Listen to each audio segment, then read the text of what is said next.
toute 1996, les Français ont les yeux rivés sur leur écran de télévision. Claudie Aigneret devient ce jour-là la première astronaute française à aller dans l'espace, destination la station Mir.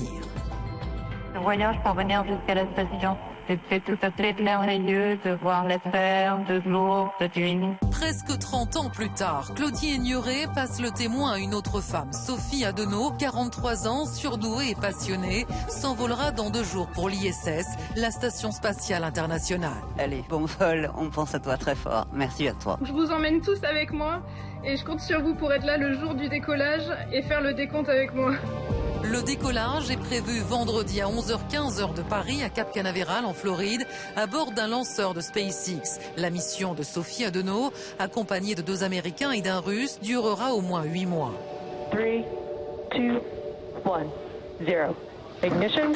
Ce retour d'une Française en orbite illustre-t-il la volonté de l'Europe de demeurer une puissance spatiale majeure derrière les États-Unis et la Chine? En tout cas, le contexte de concurrence de plus en plus féroce inquiète le patron de l'Agence spatiale européenne. Les États-Unis retourneront sur la Lune, la Chine ira sur la Lune, l'Inde développe ses propres capacités de vols spatiaux habités et l'Europe, qui est un groupe de nations très puissant, ne dispose pas aujourd'hui de ces capacités. Alors les Européens qui ont abandonné en 1992 le projet de navette spatiale Hermès peuvent-ils réussir à se relancer dans la conquête de l'espace? Ou vont-ils devenir de simples clients des États-Unis, de l'Inde ou de sociétés privées comme celle d'Elon Musk qui rêve de coloniser Mars? Le démantèlement de l'ISS prévu pour 2030 risque-t-il de porter un coup fatal à l'exploration spatiale européenne? Nos 3 invités, Nathalie Tinjot, bonsoir. Vous êtes chargée de relations internationales à l'ESA, l'Agence spatiale européenne. Vous êtes par ailleurs chargée de la coopération spatiale avec la zone Indo-Pacifique. Et vous êtes également réserviste de l'armée de l'air et de l'espace. Et vous considérez que les astronautes de l'Agence spatiale européenne, on ne dit plus spationautes, on dit les astronautes, sont perçus comme étant très qualifiés. Cela nous positionne bien dans la compétition mondiale. Et vous ajoutez, on espère à l'avenir pouvoir avoir des vols habités. Mais ça demande énormément d'investissement. À côté de vous, Xavier Pascaud, bonsoir. Bonsoir. Vous êtes directeur de la Fondation pour la recherche stratégique. Vous avez publié La ruée vers l'espace, nouveaux enjeux géopolitiques. Selon vous, avec la relance de l'exploration lunaire, l'Europe réfléchit à la place qu'elle doit occuper. Son rôle pour l'instant est de fournir du matériel dans le cadre de la coopération internationale, mais vous ajoutez, il serait important de ne pas dépendre entièrement du calendrier américain. Et à côté de vous, Alain Siroux, directeur de la rédaction de Ciel et Espace, fameux bimestriel, que voici, et il est derrière moi. Selon vous, les vols habités, c'est quelque chose de très cher, y compris pour les Américains et les Chinois. La vraie question, c'est pourquoi envoyer des humains en orbite? Quand on y a répondu, on voit si on est prêt à y mettre les moyens. Et on démarre avec le menu du jour. Ce n'est pas de coutume qui va vous faire saliver. Velouté de panais au curry et haddock en entrée, puis bisque de homard, tourteau et carvi, et enfin douceur, crème chocolat à la fleur de casette et café. C'est un échantillon en fait de quelques plats emportés dans l'espace par Sophie Adenau, des repas en conserve ou lyophilisés, concoctés par la chef multi-étoilée Anne-Sophie Pic. Nathalie Tinjot, est-ce que c'est à ça que ressemble le quotidien alimentaire des astronautes? C'est vrai qu'ils ont tous le choix de travailler avec un chef. Oui. Thomas avait travaillé avec Thierry Marx. Thomas Pesquet avec Thierry Marx, si je me souviens bien. Donc il y a aussi, je crois qu'ils ont le pâté Enaf aussi qui est bien représenté. Comme dans les sous-marins. Mais ça, c'est pour les grandes occasions, si on comprend bien. Mais, ça. Bon, ça reste de la nourriture. Oui, sinon, ils mangent des lentilles, quoi. Grosso modo, c'est ce que vous voulez nous dire. Mais ça entretient le moral des troupes. C'est ça, oui, c'est important. Mais Alain Siroux, plus sérieusement, ça ressemble à quoi, le quotidien d'un astronaute qui va être dans la station spatiale internationale, dont celui de notre française? C'est très chronométré. Il n'y a pas une minute qui n'est pas destinée à quelque chose. Alors, franchement, si vous considérez que c'est des gens qui partent et qui ont du travail à faire, et puis en fait, ils se débrouillent un peu, et puis ils prennent leur temps pour regarder par le hublot, vous oubliez complètement. En fait, il y a un planning d'un strict incroyable. Lever à telle heure, telle expérience. Ensuite, on passe à ça. Enfin, il y a quand même 200 expériences pour Sophie Anneau, dont une vingtaine spécifiques. Et puis, donc, ils travaillent du matin au soir. Le soir, il y a les repas en commun. Le soir, ils vont se coucher, mais il y a un petit peu de temps personnel. Ils travaillent toute la semaine. Le samedi est consacré au ménage et à l'entretien de la station et aux petites affaires ou aux coups de fil. Et le dimanche, c'est repos. Et ça, c'est en continu. C'est une routine qu'il faut instaurer pour que toutes les expériences aient lieu, mais surtout pour que les astronautes, dans leur tête, ils aient des rythmes. Parce que quand vous tournez autour de la Terre 16 fois par jour, je crois que c'est 16 fois par jour, si mes souvenirs sont bons. C'est un lever et un coucher de soleil toutes les 45 minutes. Il faut trouver des chronologies qui instaurent une habitude, un rythme et une régularité. Oui, c'est ça. Xavier Pascaud, donc il y aura 2 femmes et 2 hommes astronautes qui vont rejoindre l'ISS vendredi, si les conditions météorologiques sont favorables. Il y a une notion de parité, c'est important. Ah oui, elle semble de plus en plus importante d'ailleurs. Oui, bien sûr, l'espace, j'allais dire, se met au diapason de la société. Voilà. Ça, c'est clair. Et ce qui est intéressant d'ailleurs, c'est qu'il faut savoir qu'historiquement, quand la NASA a été créée, le corps des astronautes aurait pu être un corps féminin, en fait. On a eu des astronautes femmes qui ont montré des aptitudes médicales supérieures à celles des hommes. Et Lyndon Johnson, à l'époque, a refusé que ce soit le cas. Et ça a lancé la tradition d'astronautes masculins.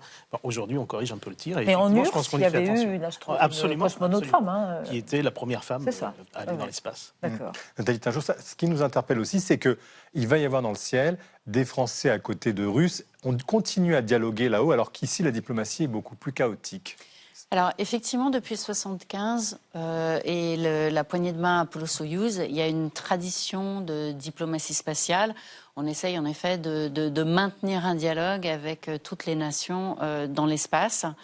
Il y a aussi des textes qui permettent de porter secours à tous les astronautes, quelle que soit la nation qui est en capacité de leur porter secours. Donc c'est vraiment quelque chose... On doit quand même dire que depuis 2022... il y a eu un coup d'arrêt à certaines coopérations. Nous avons mis fin à certaines de nos missions.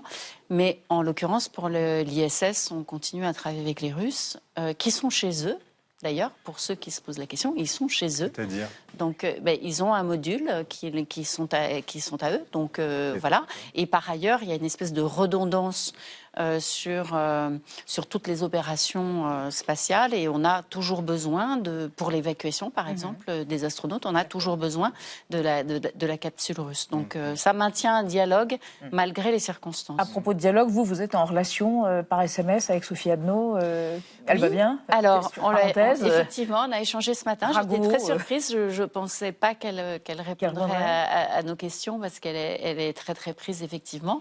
Mais elle va bien. Elle est en bonne santé, elle est impatiente d'aller dans l'espace, elle est concentrée, parce que là, on est dans les checklists, on est dans les vérifications, on est dans les petites...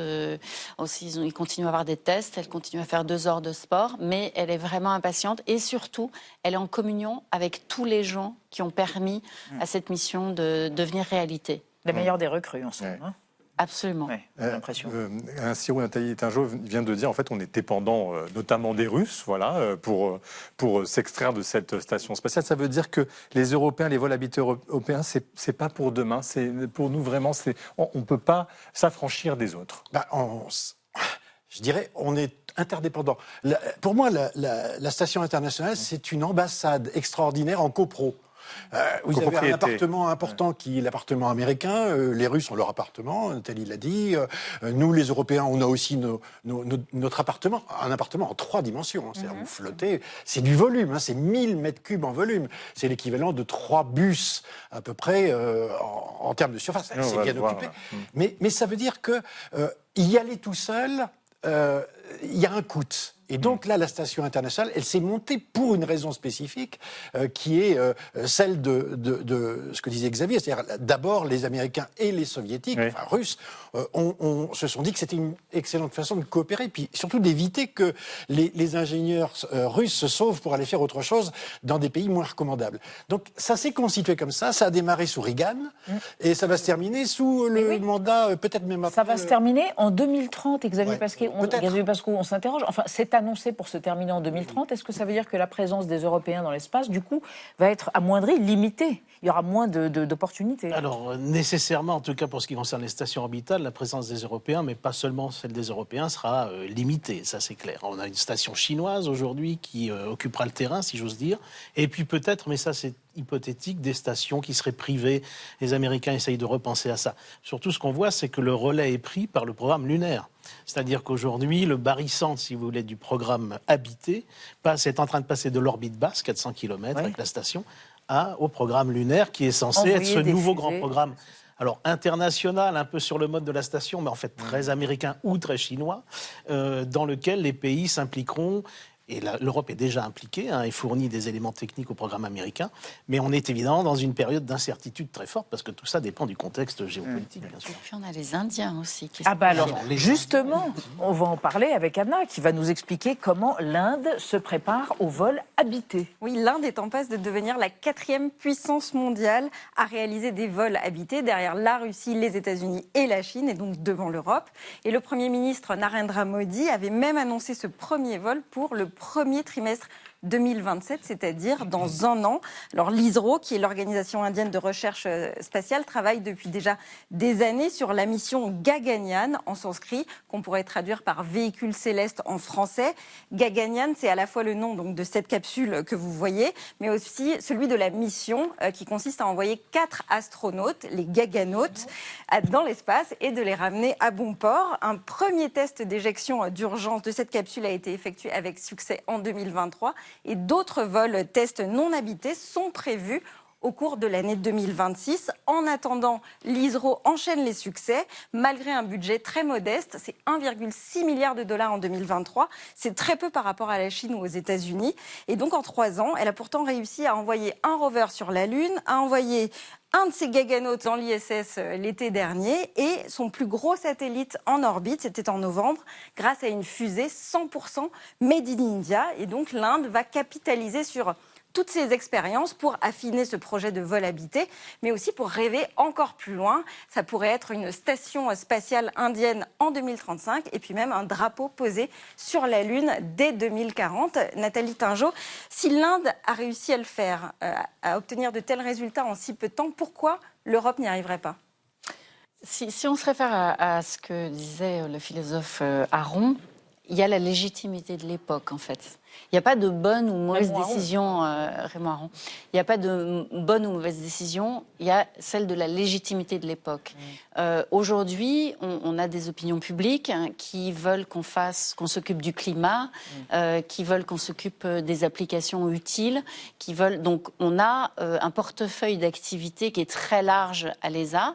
Donc on ne peut pas diriger toutes nos ressources. Bon, on a obtenu 22 milliards, mais le programme plus que les Indiens, quoi. Le programme le moins financé à la ministérielle a été l'exploration spatiale. C'est un choix politique. Donc c'est un choix politique qui repose sur les préoccupations de l'opinion. Alors, on fait des briques. C'est-à-dire, on va vers le vol habité à terme, mais pour l'instant, on va vers du cargo, on finance du cargo, on finance l'Argonaute. Pour ceux qui ne savent pas ce que c'est que le cargo. Oui, c'est du vol non habité. Voilà, ouais. C'est du ravitaillement. Ce qui nous permet de poser des briques technologiques et de faire émerger des compétences qu'on avait déjà par ailleurs avec la TV. Et on espère petit à petit aller vers du vol habité. C'est consommateur de ressources, mais il y a aussi... On est dans une perspective aujourd'hui où on fait plus de coopération. On coopère avec l'Inde énormément. Et d'ailleurs, Thomas Pesquet est très impliqué dans la coopération avec l'Inde sur les vols habités. On met des briques d'autonomie aussi. C'est-à-dire, on essaye de s'affranchir d'une coopération trop étroite avec certains partenaires. Mais ça prend du temps et on ne peut pas tout abandonner pour ne faire que du vol habité. Mais c'est vrai qu'à l'Institut, quand on voit ces 22 milliards d'euros, tout de même, c'est pas rien. On se dit, mais pourquoi il n'y en a pas une partie qui est orienté vers ces vols habités. Il y a une partie. Oui, mais insuffisamment, c'est-à-dire qu'on va pouvoir... ça veut dire que quoi, dans les 5 ans qui viennent, dans ces cargos de ravitaillement, on pourra envoyer un équipage humain, par exemple? Non, c'est un choix politique. C'est un choix politique. C'est-à-dire là, vous avez 23 États qui doivent décider d'un pot commun. Et effectivement, l'espace, c'est un miroir à facettes.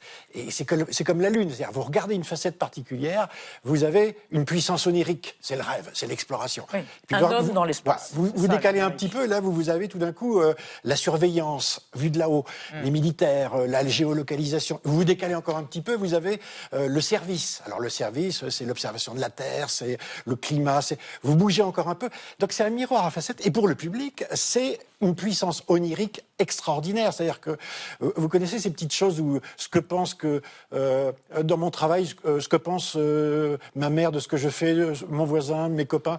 À chaque fois, c'est différent. L'espace, c'est ça, c'est-à-dire que sous le même terme, on englobe des choses très différentes. Et là, le vol habité, c'est une partie spécifique minoritaire en Europe et très forte aux États-Unis. Et pour la plupart des nations, vous parliez de l'Inde, ça s'adresse à leur population et c'est là une démonstration de puissance et de souveraineté. Xavier Pesco, tout à l'heure, on parlait de coopération entre les États, et là, en l'occurrence, des États-Unis. Est-ce qu'aujourd'hui, c'est pas risqué de coopérer, vu l'état géopolitique, avec les États-Unis? Oui, c'est compliqué. Alors, c'est vrai que l'espace a un statut particulier. Avant d'être le citoyen d'un État dans l'espace, on est d'abord un être humain. L'espace, c'est quand même le milieu le plus hostile qui existe, le plus ennemi de l'humain qui existe. Et donc, la coopération se fait naturellement. C'est pour ça, sans doute aussi partiellement, que ça reste un endroit où on oublie un peu tout ça. Mais effectivement, avec tout ce que ça emporte en termes de recherche, de technologie, etc., les liens sont quand même très sensibles parfois, y compris dans l'espace dit civil. Là, on n'est pas dans l'espace militaire. Mais oui, mais les technologies sont communes. Alors, on commence à parler de fusées, on commence à parler de missiles. Enfin, on a tout un tas de choses qui sont communes. Donc oui, sans doute, ça va être plus compliqué. Donc ça veut dire pour l'Europe, en réalité, et ça, c'est une vraie réflexion de fond, je crois qu'il y a depuis plusieurs années en Europe, mais elle avance très lentement, c'est au lieu de réagir finalement, les moteurs sont aux États-Unis, en Chine, éventuellement en Russie, en Inde. En Europe, on fait des très très belles choses, mais c'est vrai qu'aujourd'hui, un peu comme pour le reste, on a l'impression qu'il faut que l'Europe dispose de sa propre vision politique. Et ça, c'est l'objet d'un débat public, qui n'est pas encore ici. Qui doit avoir lieu. Voilà, la masse critique n'est pas encore là. Et donc, on est en train, effectivement, dans le monde professionnel, d'essayer de faire au mieux, de faire tenir les choses ensemble. Et on voit bien qu'on a besoin de ça, certainement. Alors, vous évoquez l'extraordinaire puissance onirique, un homme, une femme dans l'espace. Écoutez, regardez notre archive, visez la Lune, visez Mars ou d'autres planètes. Le projet ne date pas d'hier. On en parlait de manière assez malicieuse aux actualités françaises en 1950.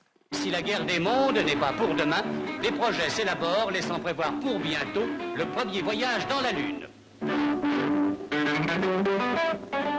Et on nous affirme déjà qu'avant 10 ans, on verra d'immenses aérogares sidérales assurer le départ des fusées interplanétaires. On prendra son billet tout naturellement pour le week-end, histoire de voir ce qui se passe là-haut. Les voyageurs pour la Lune en voiture.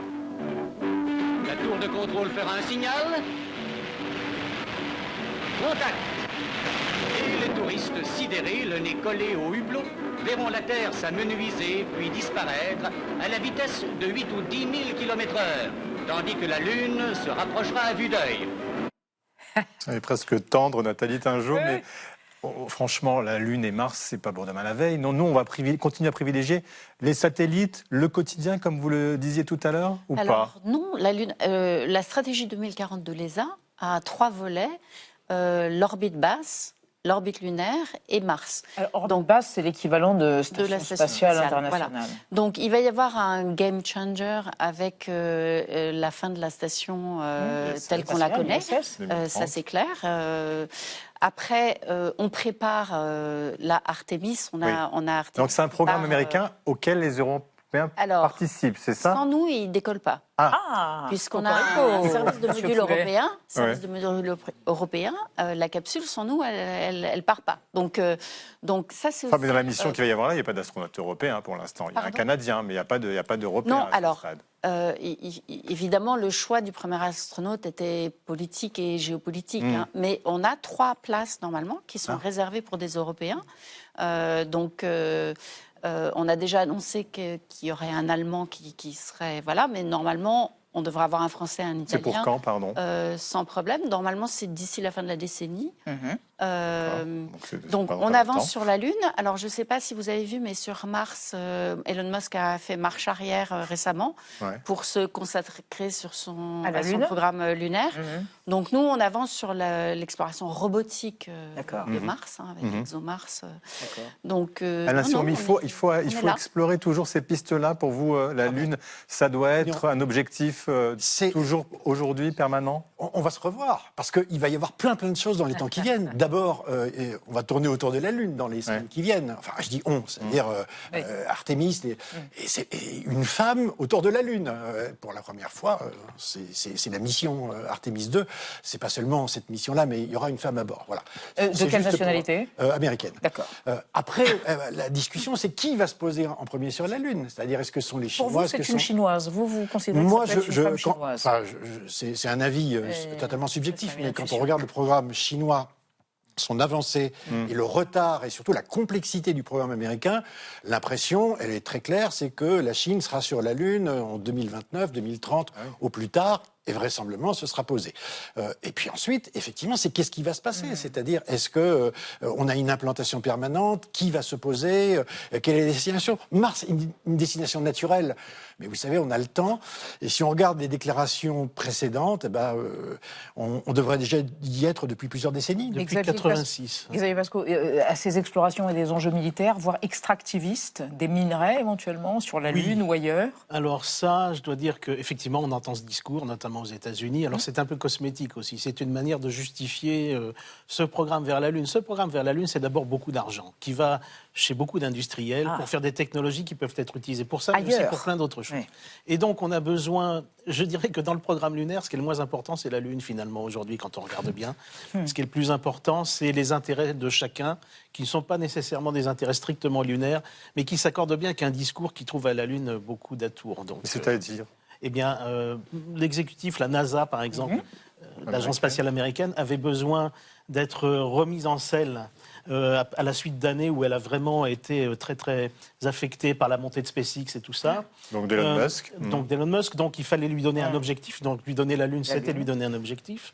Les industriels comme Elon Musk, Jeff Bezos aussi, qui était en train de faire le forcing, eh bien eux se sont volontiers remis sous le sillage de la NASA pour bénéficier de la manne.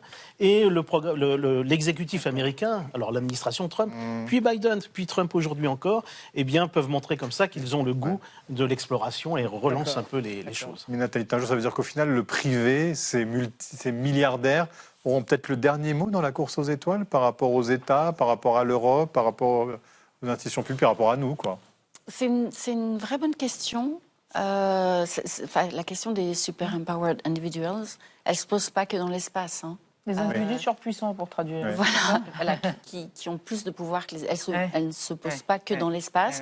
Je pense que les agences ont encore un grand rôle à jouer. Et c'est l'inquiétude par rapport à des puissances transnationales, quoi. Oui, et notamment, on vient toujours nous trouver quand on a besoin d'argent. Donc, donc je pense que les agences ont encore un vrai rôle à jouer. Et puis, ce sont des acteurs de confiance.